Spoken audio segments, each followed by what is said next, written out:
Welcome to power TNPSC academy. பொது Tamil revision series பார்த்துட்ருக்கோம். 25 கேள்விகள் ரிவிஷன் சீரீஸ் 1 பார்த்துருக்கோம். இப்போ அதோட தொடர்ச்சியான வீடியோ தான் இது. 26லேருந்து 50 கேள்வி வரையும் இதில் பார்க்க போகிறோம். பார்க்கலாம் வாங்க. சமண முனிவர்களால் பாடப்பட்ட நூல் எது? நாலடியார். சமண முனிவர்களால் பாடப்பட்ட நூல் எது? நாலடியார். 1000 பேரில் ஒருவரே கவிஞர், 10,000 பேரில் ஒருவர் பேச்சாளர் என்று கூறியவர் யார்? 1000 பேரில் ஒருவரே கவிஞர், 10,000 பேரில் ஒருவர் பேச்சாளர் என்று கூறியவர் யார்? ஔவையார்.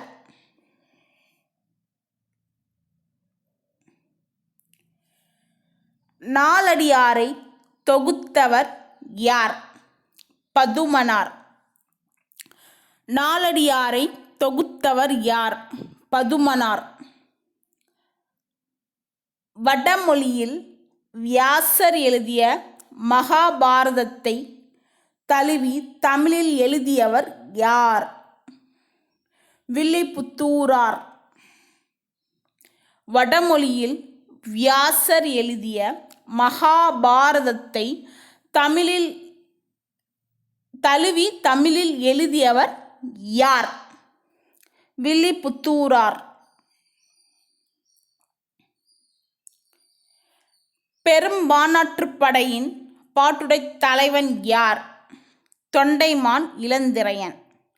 பெரும்பானாற்றுப்படையின் பாட்டுடை தலைவன் யார்? தொண்டைமான் இளந்திரையன். சேக்கிழாரின் இயற்பெயர் என்ன? அருண்மொழிதேவர். சேக்கிழாரின் இயற்பெயர் என்ன? அருண்மொழிதேவர். கல்வி கற்பிக்கப்படும் இடங்களை பள்ளி என்று கூறும் நூல் எது? கல்வி கற்பிக்கப்படும் இடங்களை பள்ளி என்று கூறும் நூல் எது? பெரிய திருமொழி. பெரிய திருமொழி. கிறிஸ்துவுக்கு முன் தோன்றியவர் யார்? கிறிஸ்துவுக்கு முன் தோன்றியவர் திருமுழுக்கு யோவான். கிறிஸ்துவுக்கு முன் தோன்றியவர் திருமுழுக்கு யோவான். தூய துறவி என்று அழைக்கப்பட்டவர் யார்? தூய துறவி என்று அழைக்கப்பட்டவர் யார்? வீரமாமுனிவர். தூய துறவி என்று அழைக்கப்பட்டவர் வீரமாமுனிவர். பாண்டியர்களின் கப்பற்படைத்தளம் எது? கொற்கை. பாண்டியர்களின் கப்பற்படைத்தளம் எது? கொற்கை. இகழ்ந்தனர் என்ற சொல்லின் வேர்ச்சொல்லை எழுதுக. இகழ்ந்தனர் என்ற சொல்லின் வேர்ச்சொல்லை எழுதுக. இகழ் என்பது விடை. பாரதத்தாயின் அடிமை துயரத்தை விளக்கும் பாரதியாரின் நூல் எது? பாஞ்சாலி சபதம்.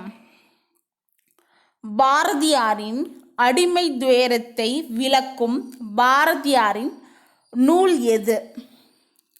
பாஞ்சாலி சபதம். அழகிய சொக்கநாதர் பிறந்த ஊர் எது? தச்சநல்லூர்.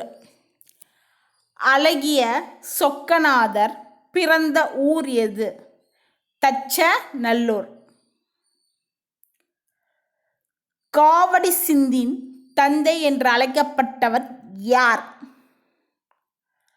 காவடி சிந்தின் தந்தை என அழைக்கப்பட்டவர் அண்ணாமலையார். காவடி சிந்தின் தந்தை என்று அழைக்கப்பட்டவர் அண்ணாமலையார்.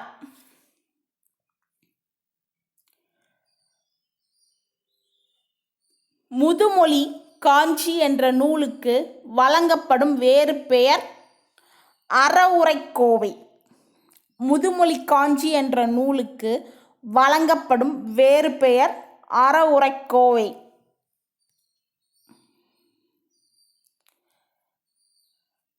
தமிழ் கவிஞர்களின் இளவரசன் என்று வீரமாமுனிவர் பாராட்டியவர் புலவர் யார்?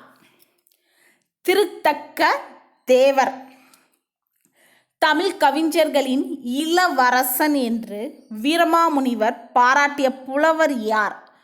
திருத்தக்க தேவர்.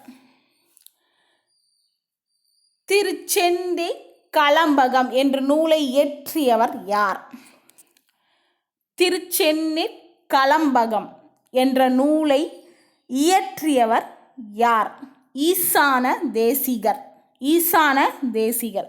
திருச்செந்தி கலம்பகம் என்ற நூலை இயற்றியவர் ஈசான தேசிகர். வீரத்துறவி என்று அழைக்கப்பட்டவர் யார்? விவேகானந்தர். வீரத்துறவி என்று அழைக்கப்பட்டவர் விவேகானந்தர். புரட்சித்துறவி என்று அழைக்கப்பட்டவர் யார்? வள்ளலார். புரட்சித்துறவி என்று அழைக்கப்பட்டவர் யார்? வள்ளலார். வீரத்துறவி விவேகானந்தர், புரட்சித்துறவி வள்ளலார், தூயத்துறவி வீரமாமுனிவர். இது ரொம்ப இம்பார்ட்டண்டான இந்த கேள்விகள், குழப்பும் கேள்விகள், அதனால் நல்லா நோட் பண்ணிக்கோங்க. வீரத்துறவி விவேகானந்தர், புரட்சித்துறவி வள்ளலார், தூயத்துறவி வீரமாமுனிவர். கரி என்ற சொல்லின் பொருள் என்ன? யானை. கரி என்ற சொல்லின் பொருள் யானை. 1966 உலகத் தமிழ் மாநாடு நடைபெற்ற இடம் எது? கோலாலம்பூர். மலேசியாவில் இருக்கக்கூடிய கோலாலம்பூர். 1966 உலகத் தமிழ் மாநாடு நடைபெற்ற இடம் எதுனா கோலாலம்பூர், மலேசியா. வீரமாமுனிவர் தமிழ் முனிவர்களுள் ஒருவராக விளங்குகின்றார் என்று புகழ்ந்தவர் யார்? வீரமாமுனிவர் தமிழ் முனிவர்களுள் ஒருவராக விளங்குகின்றார் என்று புகழ்ந்தவர் ராபி சேதுப்பிள்ளை. வீரமாமுனிவர் தமிழ் முனிவர்களுள் ஒருவராக விளங்குகின்றார் என்று புகழ்ந்தவர் ராபி சேதுப்பிள்ளை. கௌடக்கவி என்று அழைக்கப்படுபவர் யார்? கௌடக்கவி பரிதிமா கலைஞர். கௌடக்கவி என்று அழைக்கப்படுபவர் யார்? பரிதிமா கலைஞர். நெல்லை காந்தி என அழைக்கப்படுபவர் யார்? கான் அப்துல் காப்பர் கான். நெல்லை காந்தி என அழைக்கப்படுபவர் யார்? கான் அப்துல் காப்பர் கான். பாடுபட்டு தேடிய பணத்தை புதைத்து வைக்காதீர் என்று கூறியவர் யார்? ஔவையாருடைய கூற்றுது. பாடுபட்டு தேடிய பணத்தை புதைத்து வைக்காதீர் என்று கூறியவர் யார்? ஔவையார். இந்த வீடியோவில் 25 கேள்விகள் பார்த்துருக்கோம். மொத்தம் 50 கேள்விகள் பார்த்துருக்கோம். நெக்ஸ்ட் வீடியோவில் இதோட தொடர்ச்சியை பார்க்கலாம். இந்த வீடியோ உங்களுக்கு பிடிச்சிருந்ததுன்னா லைக் பண்ணுங்கள். பவர் டிஎன்பிஎஸ்சி அகாடமியோட நியூ சப்ஸ்கிரைபராக இருந்தீங்கன்னா சேனலை சப்ஸ்கிரைப் பண்ணிட்டு பாருங்கள். அப்போ தான் ரெகுலர் போடக்கூடிய வீடியோஸ் உங்களுக்கு நோட்டிஃபை ஆகும். Keep share and subscribe. Thank you. Stay tune with power TNPSC academy.